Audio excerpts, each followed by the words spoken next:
del trial.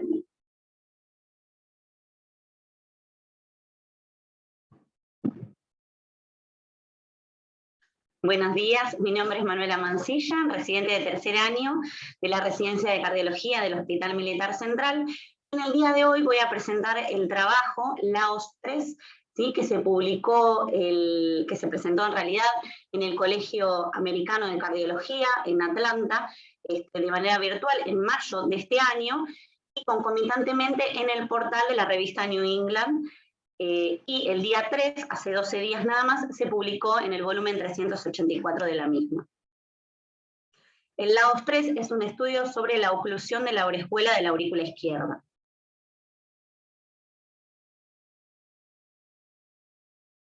Como breve introducción, la fibrilación auricular es frecuente en pacientes de edad avanzada y representa un cuarto de los accidentes cerebrovasculares isquémicos.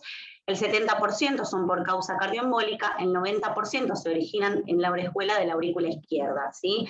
Tenemos 3 enfoques principales para la prevención del accidente cerebrovascular en la fibrilación auricular, que es la eliminación de la patología, la prevención de la formación de los coágulos y la eliminación física de la orejuela de la aurícula izquierda.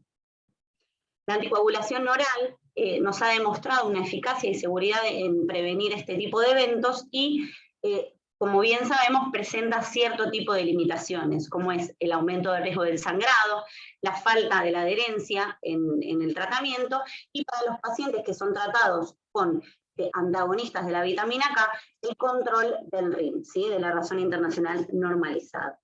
La hipótesis es si la oclusión de la orejuela de la aurícula izquierda proporcionaría la protección en estos pacientes cuando el RIN no estaría en rango terapéutico.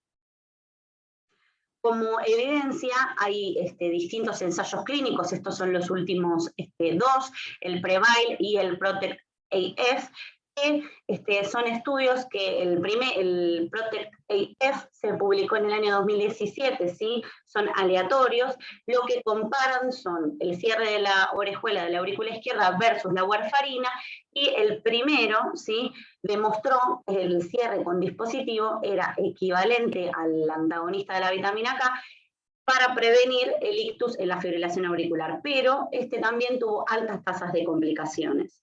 En cambio, el ensayo PREVAIL, si bien su tasa de complicaciones fue baja, con respecto a la corte warfarina, esta misma presentó una tasa de complicaciones muy baja de manera inesperada, por lo cual los resultados no fueron concluyentes en el estudio. Estos ensayos han proporcionado sí, el concepto del enfoque de la oclusión, pero seguirán estando limitados por la complejidad del diseño. ¿Por qué? Porque son de no inferioridad frente a la terapia eficaz como la warfarina. La justificación del cierre de la orejuela de la aurícula izquierda como procedimiento aislado tiene riesgos comparables con la terapia como warfarina, pero si la oclusión de la orejuela de la aurícula izquierda se pudiera realizar al mismo tiempo que una cirugía cardíaca ya programada, este procedimiento nos puede generar prácticamente ningún tipo de riesgo adicional. Con respecto a la fisiopatogenia de la fibrilación auricular, como bien sabemos que disminuye la velocidad del vaciado, aumenta la fibrosis auricular, genera dilatación auricular y esto puede conllevar a la activación de la coagulación sanguínea y posteriormente a la formación de trombos. Por lo que la eliminación o la oclusión de la orejuela de la aurícula izquierda excluye el apéndice de la circulación y evita la formación de trombos y así prevenir la embolización. Con respecto al diseño del estudio, el tipo de estudio es un estudio intervencionista, ¿sí? Es aleatorizado, 1 en 1, ciego, multicéntrico. Él se realizó en 27 países, en 105 centros, ¿sí? en todo el mundo. El número de participantes fue 4.811 y el periodo de estudio fue de 11 años.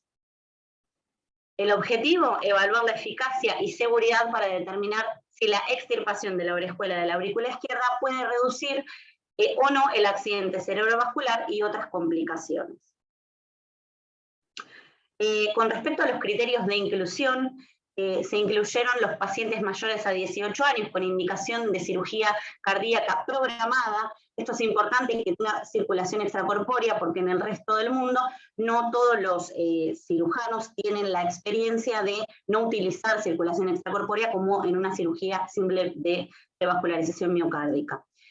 Antecedentes de fibrilación auricular y un chat-VAS mayor a 2.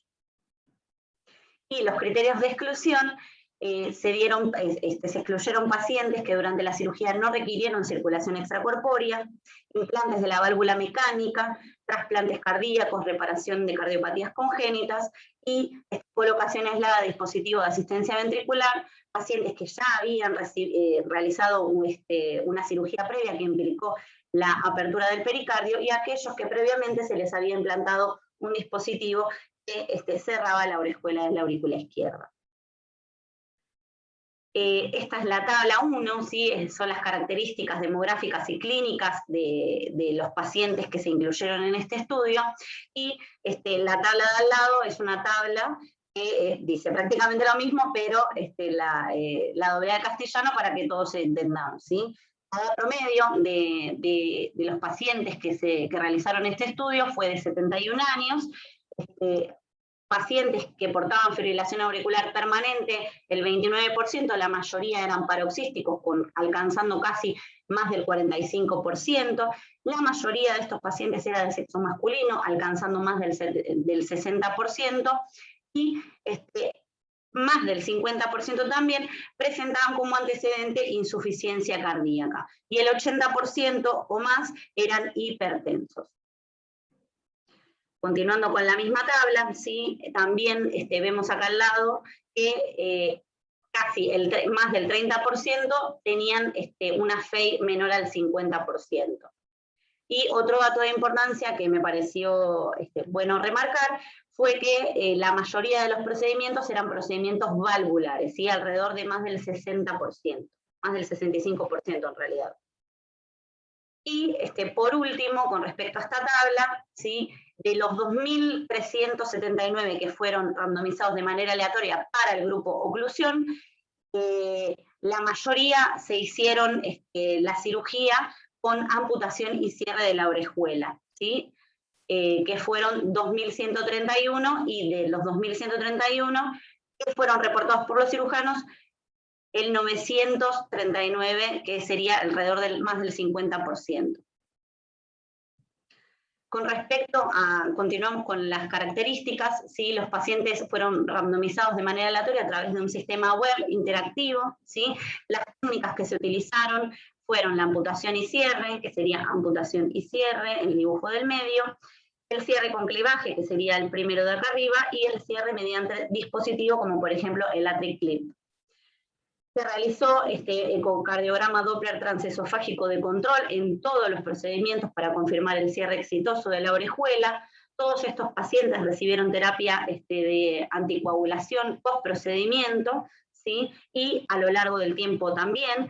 Este seguimiento posterior fue a los 30 días, a los 6 meses y una media aproximadamente de 3,8 años, ¿sí? ¿Cómo era el seguimiento? Generalmente era telefónico y en determinados casos de manera presencial.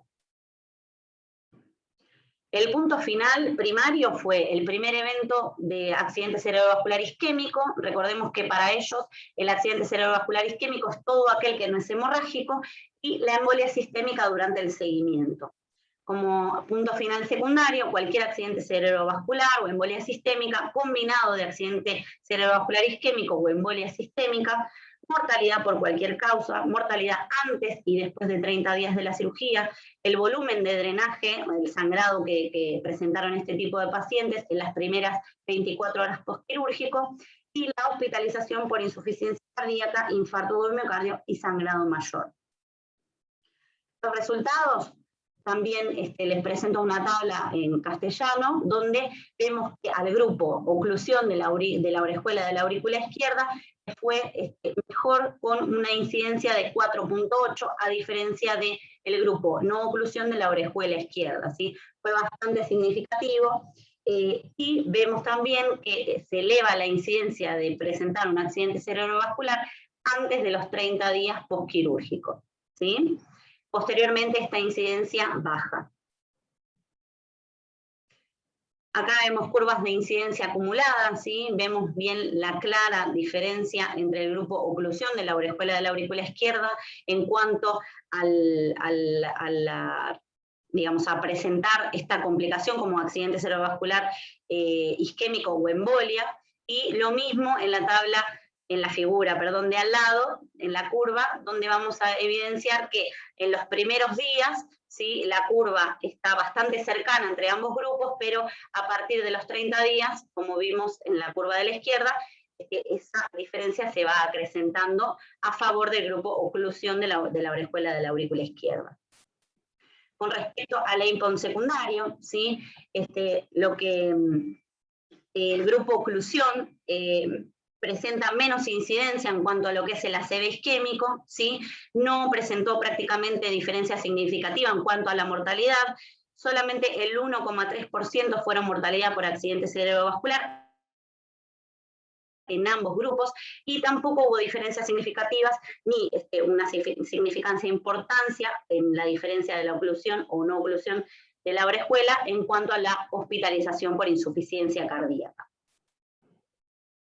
Después, estos son datos de importancia en cuanto al procedimiento, ¿sí? Solamente la circulación extracorpórea duró 5 minutos más en el grupo que se hizo el cierre de la orejuela, a diferencia del que no se realizó, y el tiempo también de clampeo de la aorta igual, ¿sí? Prácticamente 4 minutos de diferencia entre el grupo que se realizó el cierre al que no. Con respecto al subgrupo, ¿sí? Fue consistentemente a favor de la oclusión de la orejuela de la aurícula. En todos los aspectos, ¿sí?, le fue mejor al cierre de la oclusión, de la orejuela izquierda. Como discusión y limitaciones, la verdad, la oclusión quirúrgica dio una elevada incidencia en los primeros 30 días, al igual, ¿sí?, en ambos grupos, digamos, y luego, ¿sí?, gran parte de estos fenómenos embólicos se vio que eran causados realmente por la fibrilación auricular, y la oclusión quirúrgica en este caso fue efectiva, ¿sí? Se cree que en los primeros 30 días estuvo relacionado con la cirugía cardíaca en sí, las complicaciones que puede presentar este tipo de procedimientos. La orejuela de la aurícula izquierda es considerada una fuente del péptido atrial natriurético, y esto en distintos trabajos ha establecido una hipótesis en donde su eliminación podría interferir en lo que es la eliminación del agua y sodio, aumentando el riesgo de insuficiencia cardíaca. La verdad que en este estudio no se evidenció, ¿sí?, un incremento significativo de insuficiencia cardíaca en ninguno de los dos grupos. Y según los resultados obtenidos, ¿sí?, para prevenir un evento isquémico durante un periodo de 5 años en pacientes similares al ensayo, tuvo un NTT de 37, ¿sí?, dato de importancia. Y no hay una comparación, como limitación de este estudio, no hay una comparación directa entre la oclusión quirúrgica y los anticoagulantes orales, lo mismo que la oclusión siempre ha sido por vía quirúrgica y concomitante a otra cirugía cardíaca. No se estudió, ni se evidenció, ni se a través del cierre por este mecanismo percutáneo. Como conclusiones, la anticoagulación presenta ciertas limitaciones, como ya las hemos nombrado anteriormente, ¿sí? La oclusión quirúrgica de la orejuela de la aurícula izquierda no aumenta el riesgo de sangrado y reduce el riesgo de embolias por medio de un mecanismo que es distinto, ¿sí?